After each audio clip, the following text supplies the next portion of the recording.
Listen, before I get into it, I do feel like I need to address a bit of an energy. I might be a little bit down. I am very, very happy to be here. I really, really am. But at the same time, I just very recently just broke up a 5-year relationship. Yeah, not mine. No, guys, I don't do relationships. I'm gay. Yes, I'm a gay man. Fantastic. Do we have any other gays in the audience? Oh yes, some gay men. And do we have any lesbians? Oh yes, fantastic lesbians. I think you're fantastic people. I really, really do. I think you're the backbone of the gay community. Lesbians can do anything, you know? I bet you lesbians built this stage. You know? The lesbians put up the lights, you know, did everything. You guys really, really are the backbone. You're fantastic people. So yeah, welcome everyone. I am gay. When I came out, I was 14 years old. I remember being upstairs in my room for hours, just pacing the room for hours, just thinking, just do it, just do it, just do it, just do it. And then finally, I plucked up the courage. I ran down the stairs. I burst into the living room and I went, Mom, I'm gay. And she took a drag from her cigarette. She looked me up and down and she went, you don't look gay. I've seen gays on the telly and you're fucking shit at that. Tomorrow morning we take down to Claire's Accessories, get your right fucking ear pierced, because that's how it worked in the 90s, didn't it? You know, right ear gay, left ear straight, and everyone knew, you know? It was fantastic. It was great for everyone, unless the 16-year-old working at Claire's Accessories just stood on the wrong side and was like, oh, you're gonna have to bum now, you know? Hope you like sucking dick, because that rule is unbreakable. You know, it really is. But you guys are a fun audience. Who wants to hear about the first time I was bummed? Oh! Okay, this side a bit louder. Yeah, Ludwig was right. You know, these guys love it. You know what I mean? They want bumming and poppers. These guys, the intelligent side of the room. You know, these guys like intelligent humor. You know, fantastic. All right, so I was being bummed. All right, so I was actually 18 years old, and the guy was a bit older, a bit of daddy type. I've always liked that. So I was being bummed like this, and quite awkward with the intelligent side looking at me. You know, at least the fun side has this. You know, fantastic. So yeah, true story. This guy smacked my ass, and he went, "Ooh, who's your daddy?" And I genuinely didn't know what to say, so I went, Colin? Because that's my dad's name for the fun side. You know, I didn't know they got it, right? The intelligent side, they got it. They didn't love it, you know? They were like, ugh, horrified, but they got it. And I doubled down on it, I really did. I was like, yeah, Colin, he's a photographer. He's an avid golfer. He also likes squash. And the guy was like, no, who's your fucking daddy? I'm like, fucking hell, this guy is obsessed with my dad. Obsessed. But yeah, now I live in Paris, which is the land of the Parisian fashion gays, who are so scary, you know them. They're always walking really fast, carrying a nice coffee and looking like their ass cheeks are chewing on toffee, like this. You know, that's a Parisian fashion gay walk, you know, it's all in the hips. You know, they're really good at it, you know? That's how all of them walk, and it's really intimidating, you know? Because I would say, in Paris, I'm maybe a 6 out of 10, you know? But I want to go to Scotland where I'm a 17 out of 10, you know? That's what I'm used to. But the Paris gays, they have kind of helped me a little bit, you know? They've helped me with a bit of fashion, you know, cut my hair, you know, things like that. So, when I go back to Scotland now, I'm a big celebrity, you know? And it's fantastic, you know? I'll just be casually walking down the street, all eyes are on me, you know? It feels great. And this other time I was there a couple of weeks ago, and this guy came from the other side of the street, came right up to me, and he went, "Oi, what the fuck are those?" And I said, "Teeth." Hi everyone, my name is Aurelio. I'm originally from Mexico. Those are not the Americans, probably. And I know I may not look like your stereotypical Mexican macho, because you can probably tell I'm quarter Spanish. You know, I moved to Europe and I didn't have the warmest welcome, because I first stopped at the UK and I was at a party and someone came up to me and said, "Fancy fag." And I thought, shit, did I overdress? But then I moved to Barcelona and I felt very welcome, you know, because I got respect. Something that I didn't have back in Mexico, where just by holding a guy's hand on the street, people would spit on me. I mean, there too, but only when I begged for it. So it wasn't that bad. And but I really came to Europe looking for a partner because I think I would be a really good partner. You know what? I'd be a really good roommate. I'm super clean. I mean, I'm basically a broom. But I found that European gay guys, they're very forward, but only for sex. And I'm more of an old-fashioned kind of guy when it comes to having sex. And I don't just mean fucking my cousins. I mean that I like to connect with a guy before, which is hard for me because I am shit at getting guys. I'm super bad at it. Like one time I was at a gay club and I was dancing on top of a table, having a really good time. And then I locked eyes with this really cute guy and I thought, gotcha. All I gotta do now is pull out the sexiest dance move known to mankind. I'm gonna bite my lips. But I had a few drinks on me and I couldn't remember if you bit your upper or your lower lip. So I just stared him down and went like this.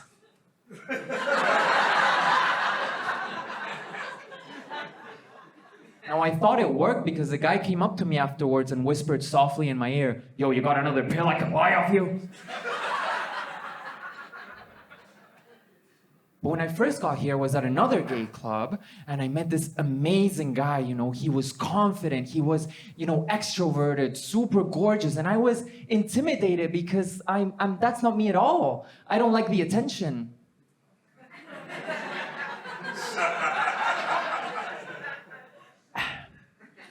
So there I was sucking his dick in the toilet. And the guy tried to, face fuck me. And I was like, yo, it's not gonna fit. And he tried a second time, and I was like, yo, you gotta stop, it's not gonna fit. And then he tried a third time. And you know how they say it isn't over till the fat lady sings? It is definitely over when the skinny twink pukes. Yeah, but the thing is I was drunk. I was drunk because when I moved here, I got really into the party culture. I was way off track. Like one time I took 2 full taps of acid at the afters at 8 a.m. And I was staying over at a friend's house, and he told me, yo, when we get home, my mom wants to have breakfast with us. So you gotta chill. And I was tripping balls when we got there. But we got to the dining room, and I was feeling quite chill. I thought, you got this. And then his mom in the kitchen started blasting this beautiful Berlin techno beat.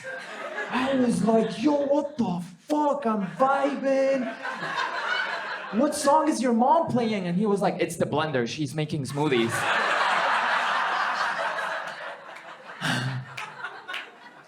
Not my best moment. Yeah, but the thing is, it was drugs, but mostly drinking. Drinking was the worst of it. And the worst part about the drinking was all the hangovers. And it was crazy because at one point I was bragging with my girlfriends about who had the worst hangover. It'll be like, oh my God, girl, last Friday night was so much fun. I puked for 3 hours straight the next day. Oh my God, it was the best night ever. I haven't been able to stop crying since Friday. Oh my God, it was amazing. I can't eat solid food anymore. Oh my God, you're gonna look so skinny though. Meanwhile, my fingernails keep falling off. Oh my God, that is so in Korea right now though, fingerless nails. But when I got home, I closed the cab door and accidentally decapitated my dog. Oh my God, at least you got some dinner, girl. But when I got home, apparently I took my little brother out for a walk and now we can't seem to find him. The search party says it's not looking good. Did you say party? But I was drinking because I thought it made me more relatable, more talkative, more flirtatious. But by the end of the night, trying to flirt with me was like trying to flirt with a baby. I mean, you can try to communicate with him, but you definitely don't want to fuck him. And not because he's not cute. You just don't want puke on your dick. I am a non-binary comedian. And that means only one thing for all of you. I hate computers. All right, yeah. Fuck computers! Fantastic. I am a non-binary comedian, and when you talk about non-binary people, you often talk about pronouns. I have pronouns. I'm sorry. I have they, them pronouns. How do you feel about that, Frankfurt? And in case you're going, Jacob, what the hell does that mean? What are pronouns? What is English? Where am I? What am I doing? Don't worry. I've actually developed a little script to help you guys help yourselves, okay? So here's how it'll sound. You'll be leaving this wonderful, weird, inside a train station concert venue tonight. You'll be walking out, and you'll go, wow, what a fantastic show with so many great comedians. But there was one comedian that really tickled my funny bone. That Jacob. They were definitely the best comedian I saw tonight. They were so good. I want to give them the details to my bank account information. And they can withdraw as much money as they want, and they will. They are poor. They also give the best hand jobs in the city, baby. Yeah. I'm just like the Hauptbahnhof, okay? I got many trains going in and out of me every hour on the hour. And unlike Deutsche Bahn, I always come on time. Thank you very much. All right. I'm also an English teacher. Any teachers in tonight? Yeah, okay, all right, yeah. I teach English. I'm also an American, so English is the only thing that I can teach. You would not want me teaching you geography, believe me. I teach English in a middle school in Austria to middle schoolers. If you've never met an Austrian middle schooler, they are terrible. They're really bad. I don't like them, and they don't like me too much. I have two kids in my class, Marco and Kevin. Marco and Kevin are not the best. They love to shout expletives at me while I'm teaching. Recently, I was teaching, and Marco put his hand up, and I said, "Yes, Marco, a mistake." And Marco said, "Kevin, is Fox my mom?"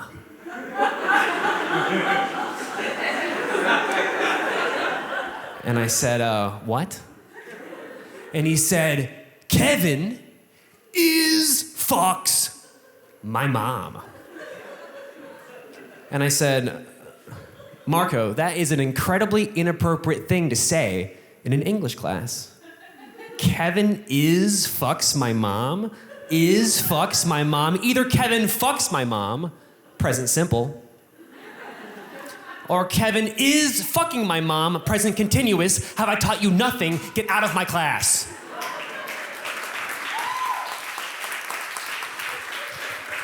It's difficult. I'm really not looking forward to when we start teaching them conditionals, because then it'll be, if Kevin fucks my mom, then Kevin will be my dad. And I can't have that. We cannot have that. That's terrible.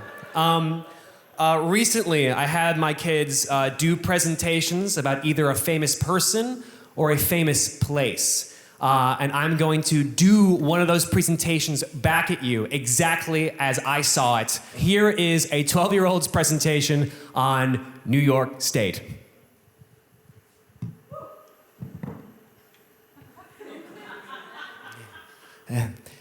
Hello, class. Welcome to my presentation about New York State.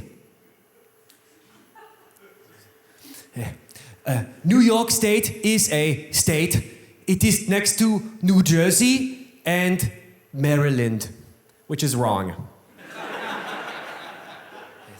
There are many things you can see in New York, like the Brooklyn Bridge, the Central Park, and the Times Square.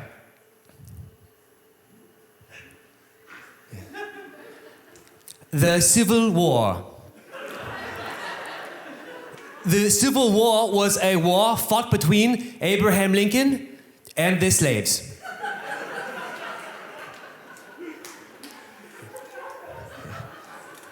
9/11.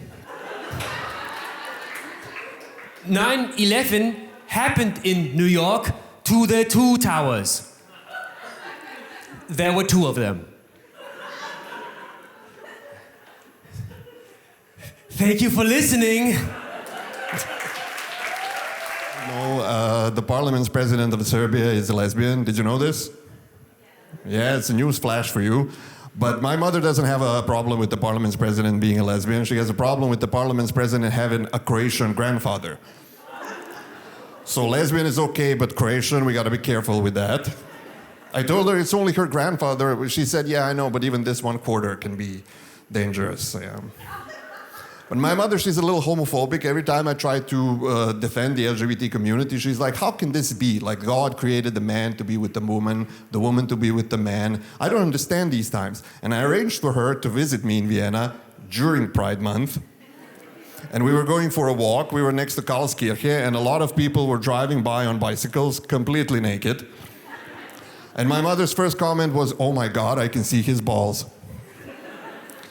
And I told her, what's the matter, Mother? That's exactly what God wanted. God created us to be naked. Well, I guess my mother wasn't prepared for the naked truth. So I'm going to leave you with this. When I was going to college, there was a guy there. The first Pride Parade was held in 2012 in Belgrade, and there was a guy in my college who went to the parade to throw stones at them. And I told him, what is your problem? Why do you do this? And he was like into a rant, wait, they should be ashamed of themselves. And I said, don't you think you should be ashamed of yourself just for being Serbian? 7 years later, he visits me in Vienna. It turns out this guy wants to marry me in a gay marriage so that he can get the papers to work in the European Union. And of course I said no, because first of all, he didn't get down on one knee. And second, he didn't buy me a ring. And if you want a piece of this ass, you gotta invest a little money. That was my time. Thank you very much.